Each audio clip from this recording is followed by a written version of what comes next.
নমস্কার বন্ধুরা, আজ দুপুরে দেখো রান্না করব পুঁইমুটুরির তরকারি আর হচ্ছে শঙ্কর মাছের তরকারি। কিভাবে শঙ্কর মাছের ঝাল বানাবো আজকে সেই রেসিপি দেখাবো এই ব্লগ ভিডিওর মধ্যে। সবাইকে অসংখ্য ধন্যবাদ, পুরো ভিডিওটি দেখার অনুরোধ রইল। সবাই ভালো থেকো, সুস্থ থেকো। যারা ইউটিউব থেকে দেখছো তারা অবশ্যই আমার চ্যানেলটিকে সাবস্ক্রাইব করে দেবে, আর যারা ফেসবুক থেকে দেখছো অবশ্যই আমার পেজটিকে ফলো করে দেবে। সবাইকে অসংখ্য ধন্যবাদ, পুরো ভিডিওটি দেখো আমি কিভাবে রান্না করি। আর এইভাবে রান্না করলে শঙ্কর মাছ খেতে কতটা সুস্বাদু হয়, দারুণ টেস্ট হয়। চলো আজকের পুরো রেসিপিটা তোমাদেরকে দেখিয়ে দিই আমি কিভাবে রান্না করি। প্রথমে দেখো টমেটো, পেঁয়াজ, রসুন আর শুকনো লঙ্কার বীজ ফেলে ভিজিয়ে রেখে দিয়েছি, সেটা পেস্ট করে নিয়েছি। তারপরে শঙ্কর মাছগুলো ভালো করে ধুয়ে ওর গায়ে নুন হলুদ মাখিয়ে নেব। মাছের গায়ে নুন হলুদ মাখিয়ে সবসময় 5 মিনিট 10 মিনিট আগে রেখে দিলে ভালো হয়, কিন্তু আজকে আমার সময় খুব কম ছিল, ওই জন্য আমি মেখেই ভাজতে শুরু করে দিয়েছি। প্রথমে কড়াইতে দেখো তেল দিয়ে দিলাম। আজকে সর্ষের তেলে রান্না করব। আমি বেশিরভাগ সময় সাদা তেল দিয়েই রান্না করি, কিন্তু আজকে সর্ষের তেল দিয়ে করছি। তেলটা গরম হয়ে গেছে, এবার শঙ্কর মাছগুলো দিয়ে দিচ্ছি। শঙ্কর মাছ যারা যারা খাও তারা তো জানো কতটা টেস্ট হয়, আর বেশি কাটা হয় না, আর ওর ভেতরের কাটাগুলোও কতটা নরম। বাচ্চারাও খেতে কত ভালোবাসে। তা যারা খাও তারা এইভাবে একবার রেসিপিটা রান্না করে দেখো, কতটা সুস্বাদু হয়, আর বাড়ির সবাই কতটা পছন্দ আর ভালোবেসে খাবে।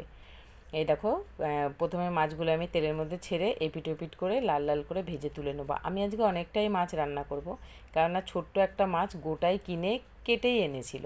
কেননা শঙ্কর মাছ তো তোমরা জানো বাড়িতে অতটা কাটা সহজ না, কেননা কীরকম গোল মতন হয় মাছটা, ওই জন্য কাটিয়ে এনেছে বাজার থেকে। তারপরে এবার বাকি মাছগুলোও আমি তেলের মধ্যে দিয়ে দেবো। এই দেখো সব পাতলা পাতলা এই সাইডের পিসগুলো, কিন্তু খেতে খুব ভালো লাগে এই সাইডের পিসগুলো, বেশ লম্বা লম্বা নরম নরম কাটা হয়। এবার সব মাছগুলো ভেজে এই যে আমি তুলে নিলাম। এবার ওই গরম তেলের মধ্যে একটু সাদা জিরে ফোড়ন দিয়ে দেবো। জিরেটা যেই একটুখানি ভাজা মতন হয়ে যাবে, তারপরে ওর মধ্যে দিয়ে দেবো আমি কেটে রাখা পেঁয়াজ আর টমেটোগুলো দিয়ে একটুখানি ভালো করে ভাজা ভাজা করে নেব পেঁয়াজ আর টমেটোটা। এখন কোনো নুন হলুদ দেবো না, শুধু এমনি ভাজা ভাজা করে নেবো। এই যে দেখো একটু ভাজা ভাজা হয়ে গেছে, তারপরে ওই পেস্ট করা মশলাটা দিলাম। মশলাটার মধ্যে কী কী ছিল, পেঁয়াজ, টমেটো, রসুন, শুকনো লঙ্কার বীজ ফেলে ভিজিয়ে রাখা সেই শুকনো লঙ্কার পেস্ট দিয়ে এবার ভালো করে নাড়াচাড়া করে নিলাম। নিয়ে এইবার আমি এর মধ্যে দিয়ে দেবো নুন, হলুদ, আর দিয়ে দেবো সামান্য একটু চিনি আর গোলমরিচের গুঁড়ো, আর দিয়েছি কাশ্মীরি লঙ্কার গুঁড়ো, ধনের গুঁড়ো, জিরের গুঁড়ো।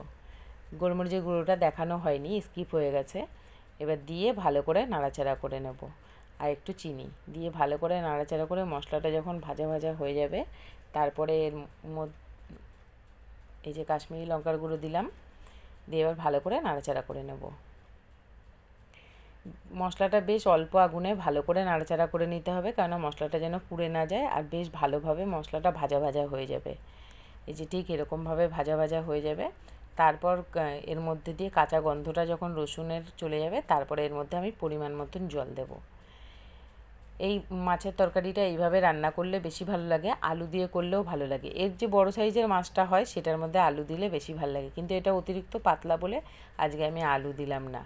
আলু দিলেও আলুটা খেতে এই মাছের মধ্যে পুরো মাংসর মতন, যেরকম মাংসর মধ্যে আমরা যারা দেখবে চিকেনের মধ্যে মটনের মধ্যে আলু দিলে আমরা অনেকেই ভালোবেসে খাই, ঠিক ওরকম লাগে।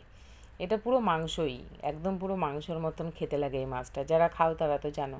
এবার দেখো একে একে আমি মাছগুলো সব ছেড়ে দেবো। এই যে সব মাছগুলো দিয়ে একটু নাড়াচাড়া করে দেবো, যাতে মাছগুলো ঝোলের মধ্যে ডুবো ডুবো হয়ে যায়। এই যে দিয়ে একটু চাপা দিয়ে দিলে ভালো হয়, কিন্তু চাপা দেবো না, চাপা দিলেই উপরের যে সুন্দর তেলটা, ওই তেলটা থালার গায়ে উঠে আসে, তাই জন্য আমি চাপা দিলাম না। দিয়ে যেরকমভাবে ফুটে যখন একটু গাঢ় হয়ে আসবে, তারপরে নুন মিষ্টি চেক করে একটু গরম মশলার গুঁড়ো বা গরম মশলা বাটা, যেটা আজকে আমি বাটিনি, আজকে গুঁড়ো আছে তাই একটু গুঁড়োই দেবো। এই যে এরকমভাবে ফুটে উঠলে আমি নুন মিষ্টি চেক করে নিয়েছি, পুরো অনেকটাই ঠিক ছিল, সামান্য একটু মিষ্টি লেগেছিলো, আমি দিয়ে দিয়েছি। দিয়ে এইবার এই যে গরম মশলার গুঁড়ো দিয়ে এবার নামিয়ে নেব। তোমাদের রেসিপিটি কেমন লাগলো অবশ্যই জানিও। এটা দুপুরের জন্য আমি রান্না করেছি, আজকে আমরা দুপুরে খাওয়ার জন্যে।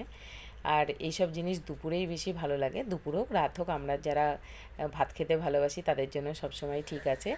তারপরে এবার আমি নামিয়ে নেব একটা থালাতে। এই যে আর ওই পাশে পুঁই মুড়িটা রান্না হচ্ছে, ওটার রেসিপি তোমাদের দেখাতে পারলাম না, কেননা ক্যামেরাটা ঠিকভাবে রাখার জায়গা নেই যে দুটো রেসিপি একসাথে দেখাবো। এই যে দেখো নামিয়ে নিয়েছি, এবার চলো দুপুরবেলায় সবাইকে খেতে দিয়ে দেবো। এই যে আমি ভাত টাত সব নামিয়ে নিয়েছি, তরকারিও হয়ে গেছে।